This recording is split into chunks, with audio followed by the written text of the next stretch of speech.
నమస్తే, welcome to our channel. నేను మీ శాలిని. తమిళనాడు రాజకీయాలు సంచలన విషయాలు ఒక్కొక్కటి వెలుగులోకి అయితే వస్తున్నాయి. మరి సీఎం విజయ్ గారికి డీగా అజిత్ గారు అయితే వస్తున్నారు. మరి అసలు వాళ్ళిద్దరి మధ్య సినిమాలు ఇంతకుముందు మనం చూస్తూనే ఉన్నాం. సినిమా రంగంలో చూసుకుంటే పోటాపోటీగా నడుస్తూ ఉండేది. మరి ఇప్పుడు విజయ్తో ఢీ అంటూ అజిత్ రావటం ఏంటి? మరి అసలు ఏం జరుగుతుంది? ఇలాంటి అంశాలన్నీ చర్చించే ముందు మనతో పాటు ఉన్నారు senior journalist doctor Kanakadurga Vadlamani గారు ఉన్నారు. వారిని అడిగే విషయాలను తెలుసుకునే ప్రయత్నం చేద్దాం. నమస్కారం మేడం.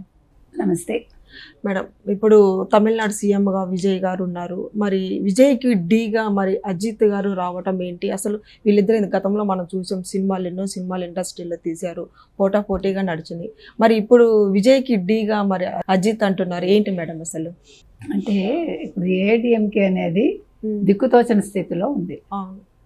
చీలిపోయింది కదా. మొన్న 27 మంది 28 మంది షణ్ముగ నేతృత్వంలో టీవీకేకి మద్దతు పలికారు.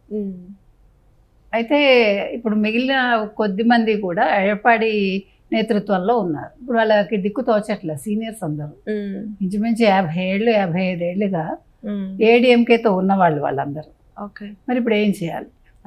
ఇప్పుడు సరైన నాయకత్వం లేదు. జయలలిత చనిపోయాక 2016 నుంచి పార్టీ అలా నెట్టుకుంటూ వచ్చారు 10 ఏళ్ళు. కానీ ఎవరూ కూడా అంటే ధైర్యంగా పరిపాలన కొనసాగించిన వాళ్ళు లేరు. జయలలితకి ధీటుగా ఎవరూ లేరు. సో శశికళ ఏదో నేను చిన్నమ్మని నేను వస్తాను అంది, ఎవరు పట్టించుకోను మన ఎన్నికల్లో. సో ప్రధానంగా 3 పార్టీల మధ్య పోటీ జరిగింది. సో ఇప్పుడు ఏంటి, అజిత్ కుమార్ వస్తే ఎలా ఉంటుంది? అజిత్ కుమార్ ఏడీఎంకే పగ్గాలు తీసుకుంటే ఎలా ఉంటుంది? అవును, ఎప్పటి నుంచో ఉంది. జయలలితకి చాలా మంచి సన్నిహితుడు ఆయన. జయలలితకి వారసుడు అనేవాళ్ళు ఒక కొడుకులాగా ఆవిడ చూసుకుంది అజిత్ని. ఆవిడ బతికుండగానే అజితే వారసుడు అనే మాట కూడా వచ్చింది జయలలిత బతికుండగానే. అంత ఇష్టం.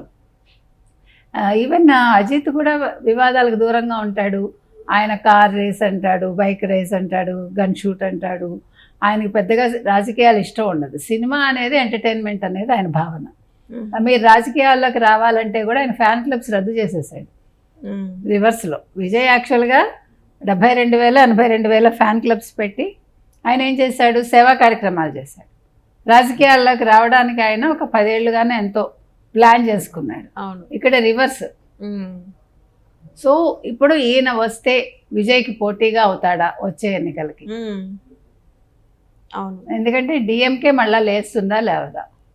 ఇప్పుడు మళ్ళీ అందరూ ఏమనుకుంటున్నారంటే విజయ్కి అనుభవం లేదు కాబట్టి విజయ్ అప్పుడే అనుభవ రాహిత్యం కనిపిస్తోంది. అసలు స్టాలిన్ కనుక సనాతన ధర్మం జోలికి వెళ్ళకపోతే, ముఖ్యంగా ఉదయనిధి స్టాలిన్ కావచ్చు, స్టాలిన్ తిరుపరకుండ్ర విషయంలో అంత సుదీర్ఘంగా పోరాటం చేయకుండా ఉండి వాళ్ళని దీపం వెలిగించుకొనిచ్చి ఉంటే అసలు ఇవాళ డిఎంకే వచ్చేదేమో.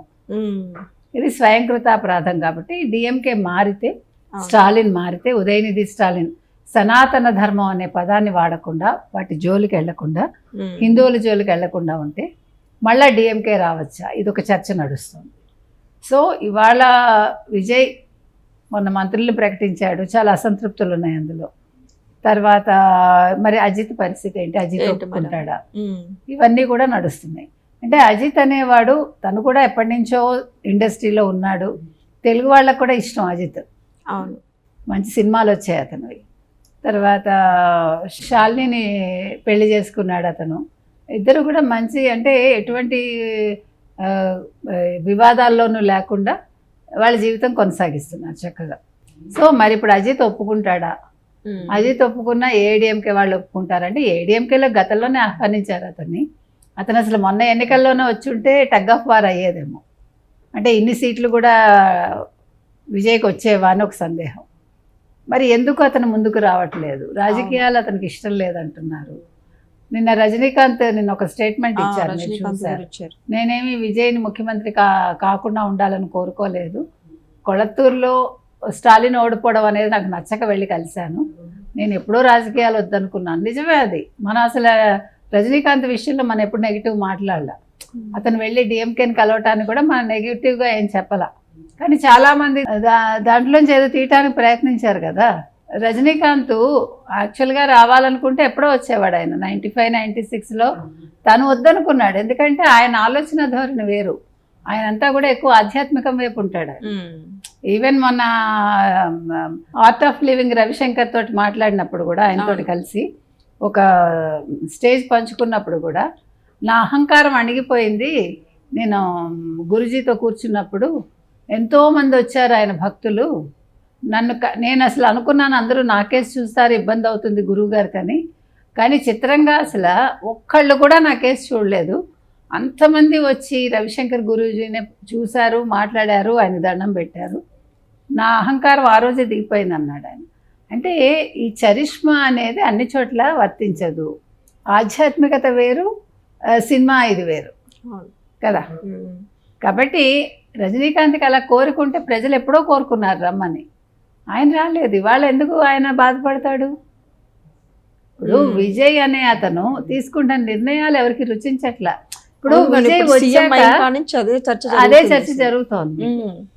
సీఎం అయ్యాక తన బలమైన ముద్ర కనిపించట్లా, అవును, ఒక బలంగా మాట్లాడటల్లా లేదు. అసలు ఆ రోజు బల నిరూపణ చేసుకోకుండా అతను అసెంబ్లీలో మాట్లాడిన మాటలు అసలు మాట్లాడకూడదు. అలాగా ఇంత 11 లక్షల అప్పులు ఉన్నాయి, ఇవన్నీ మాట్లాడకూడదు. ఎప్పుడు మాట్లాడాలి? బలం నిరూపించుకున్నాక ఫ్లోర్లో మాట్లాడాలి. అలా కాకుండా గవర్నర్ ముందు మాట్లాడాడు. అది నేను చెప్తున్నా, నేర్చుకోవాలి. ప్లస్ అన్నింటికి మౌనం సమాధానం కాదు. అతను ఒకలాంటి ఎక్స్ప్రెషనే ఇస్తున్నాడు, అది చాలా మందికి నచ్చట్లే, ఎవరు ఎక్స్పెక్ట్ చేయలే అతని నుంచి. సనాతన ధర్మం గురించి ఉదయనిధి స్టాలిన్ మాట్లాడినప్పుడు కూడా ఆయన రియాక్ట్ అవ్వలేదు. లేదు అంటే ఇప్పుడు విజయ్ నేను అసెంబ్లీలో బలం చూపించుకుంటాను అన్నారు, మరి ఆ రోజు మాట్లాడాలి కదా అని అందరూ అదే అడుగుతున్నారు. అదే చెప్తున్నా. కాబట్టి ఇవాళ అప్పుడే మీకు చూసారో లేదో, కార్తీ చిదంబరం ఇవాళ ఏం మాట్లాడుతున్నాడు, అసలు ఏడీఎంకేని ఎందుకు తీసుకున్నారు, ఏడీఎంకే మద్దతు తీసుకుంటే తీసుకున్నారు, ఇప్పుడు మంత్రి పదవులు ఇస్తారా, ఇవ్వడానికి వీల్లేదు. ఇవాళ ప్రతివాడు కంట్రోల్ చేయడానికి ప్రయత్నిస్తున్నాడు, 5 సీట్లు ఉన్నవాడు, 2 సీట్లు ఉన్నవాడు. మనం ఫస్ట్లోనే చెప్పాం, అందుకే సాలిడ్గా ఏడీఎంకే తోటి వెళ్తే విజయ్కి ఏ ఇబ్బంది ఉండదని చెప్పాం. కానీ అతను కొరివి తలమే పెట్టుకున్నాడు, ఇవాళ అనుభవిస్తున్నాడు. అప్పుడే స్టార్ట్ అయింది, ఇది ఇంకా 5 ఏళ్ళు నడపాలి అతను, అదంత ఈజీ కాదు. ప్లస్ ఇంకొకటి ఏమైంది, ఇవాళ ఏదైతే ఫిల్మాటోగ్రఫీ ఉందో ఆ శాఖను తీసుకెళ్ళి అనుభవం లేని వ్యక్తికి ఇచ్చారు, అది మీ దగ్గరే పెట్టుకోవాల్సిందని విశాల్ ఒక ట్వీట్ చేశాడు, రాజ్మోహన్కి ఎవరికో ఇచ్చారు. కాబట్టి ఇవాళ అందరూ మాట్లాడుతున్నారు, ఇలా మాట్లాడే అవకాశం ఇవ్వకూడదు. ఎవరు? విజయ్. రేపు మాట్లాడతారంటే ఇవాళ నోరు ముయించేలాగా నిర్ణయాలు ఉండాలి, కానీ అలా ఉండట్లేదు. అంటే ఎక్కడో దారి తప్పుతున్నాడు విజయ్. ఇంకా అంటే బలంగా పార్టీ మీద ముద్ర కనిపించట్లా, పరిపాలన మీద కనిపించట్లేదు. ఇది బిగినింగ్ అండి అని అనొచ్చు మీరు. బిగినింగ్లోనే మనం జాగ్రత్తగా ఉండాలి. ఇప్పుడే ఇంతమందికి అవకాశం ఇస్తే ముందు ముందు ఎలా ఉంటుంది? సో ఇది అజిత్కి ప్లస్ అవుతుందా అనేది ఆలోచిస్తున్నారు. Okay, thank you madam. Thank you.